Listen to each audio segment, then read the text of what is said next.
about Shepai.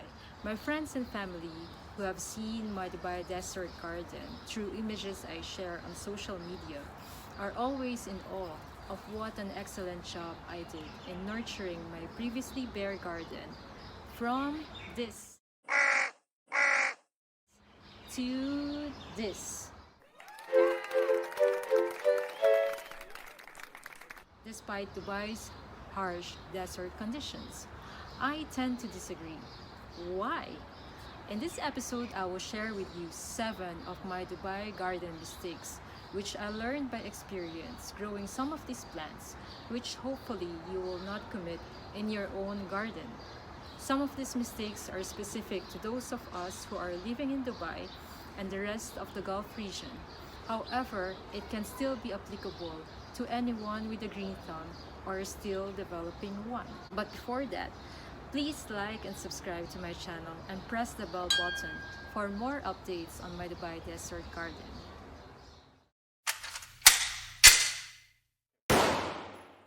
Yes, I'm an architect by profession, and I know I should have designed my garden layout properly.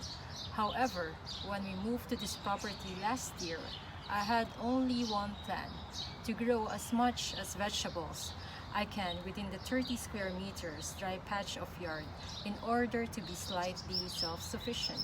So I planted too much of everything and anything in between without considering the individual plant space requirements, like this poor squash crawling on my pathway and taking up space. I did not conduct my proper research on which plants will grow on that specific time of the year.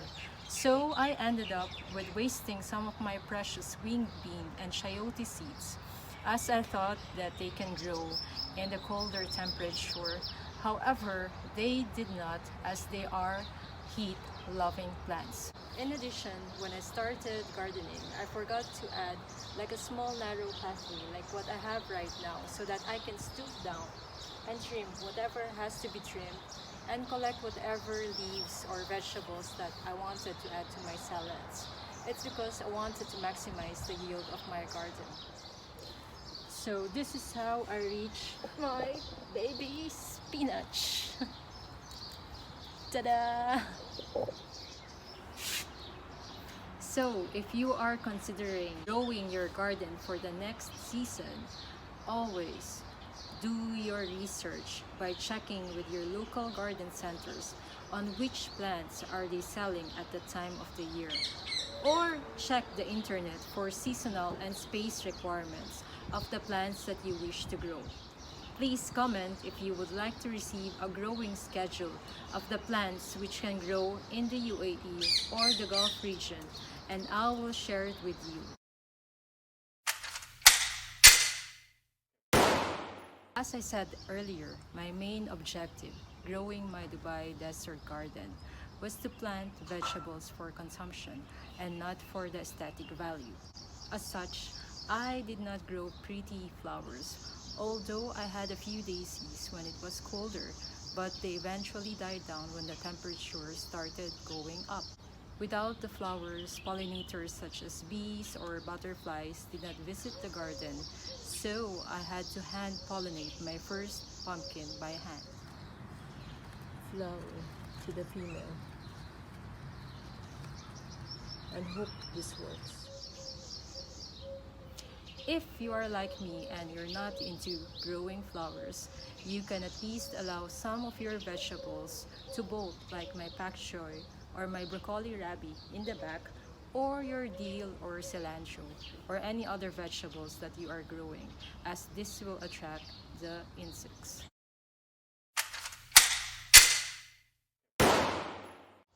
As I try to garden economically, especially during this pandemic, I try to minimize as much as possible the expenses that I incur in the garden.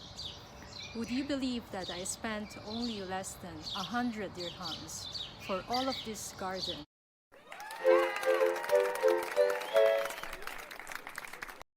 Or less than 30 US dollars?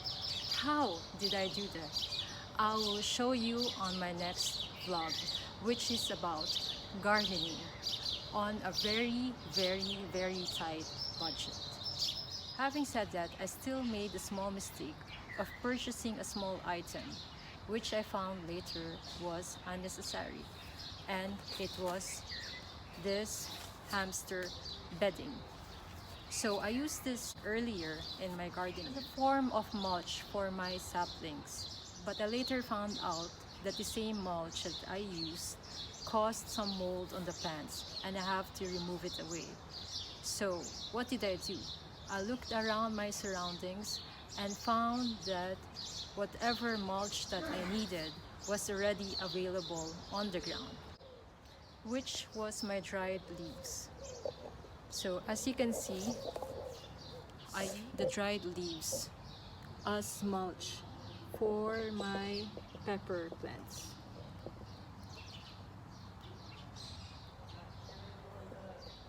So please don't make that mistake. I'm sure that most of the things that you need in the garden or whatever that you wanted to plant in the ground is already available inside your house and within your surroundings. Just open your eyes.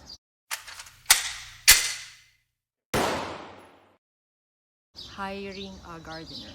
Yes, you heard me right. Hiring a gardener. Being in Dubai and as help is always available, we used to have a gardener not for this property but for another villa that we used to rent.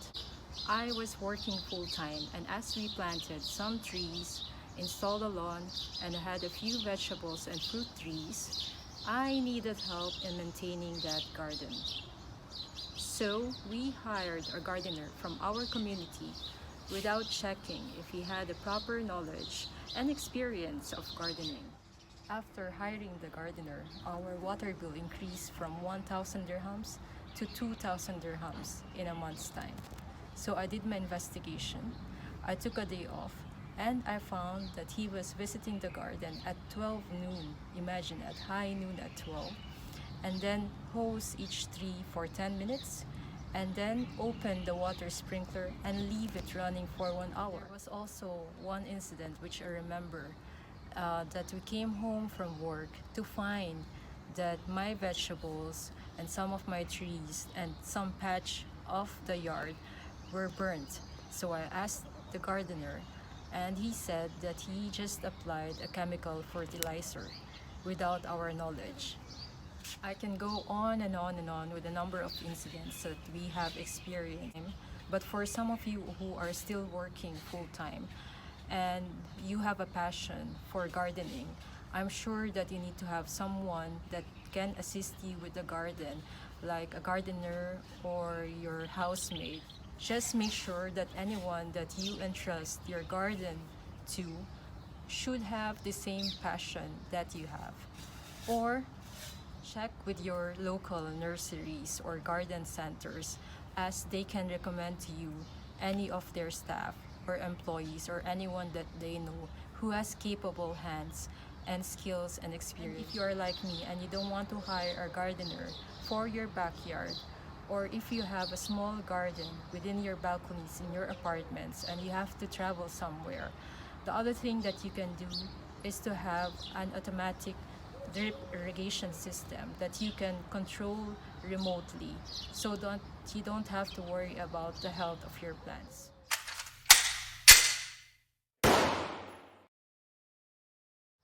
Mistake number 5, planting trees. Not this tree, because that tree was already here when we moved to this property, but for planting trees for a property which we used to rent 3 years ago, where we changed the landscaping.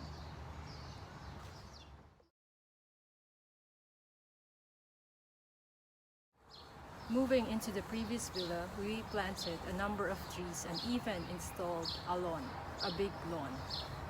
I had a tamarind tree, a fire tree, neem trees, jujube, moringa, and even pomegranate trees. And guess what? We had to leave the property last year. And while I would have loved to relocate the trees with us here, it would cost us more for relocation. Do not landscape a property that do not belong to you. And if you are still into trees, just to add more privacy into the unit that you are renting, you can at least put those trees to a big pot.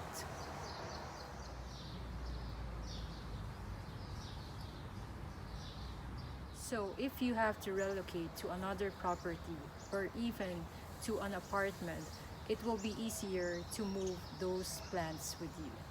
And the only trees that I have in this property right now are my moringa trees, which is a key ingredient in Filipino cooking. And all the vegetables that I have on the ground right now are all seasonal.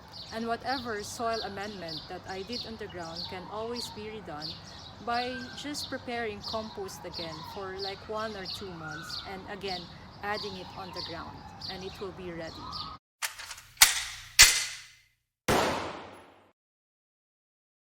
So now that Dubai summer is already here, with temperatures ranging up to 40 degrees Celsius, we need to water the garden more effectively. I remember one time after coming back home to find that my broccoli rabi has drooped to the ground at around 1 p.m. My first reaction was to water them. So this is what happened. So here are my broccoli rabi, which has recently turned yellow from watering at 1 p.m. I shortened the life cycle of my broccoli rabis. Too bad.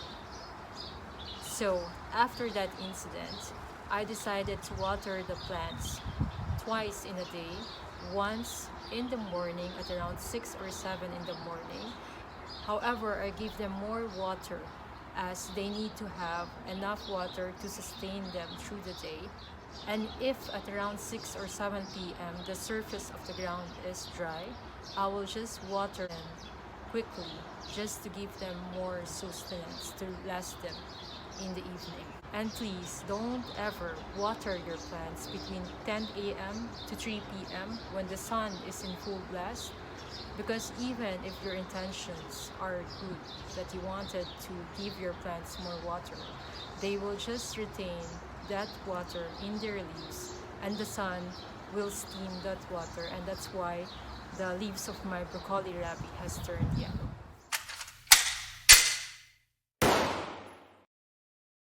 As soon as I drop my kids to school, and by the way, the schools are open in Dubai, I always immediately head back to this garden to care for my other children, which is my plant babies, as there is always something to trim, to cut, or to water. And of course, when you are doing what you enjoy the most, time will quickly pass that you may forget about the other important things waiting for you inside, like your piling laundry,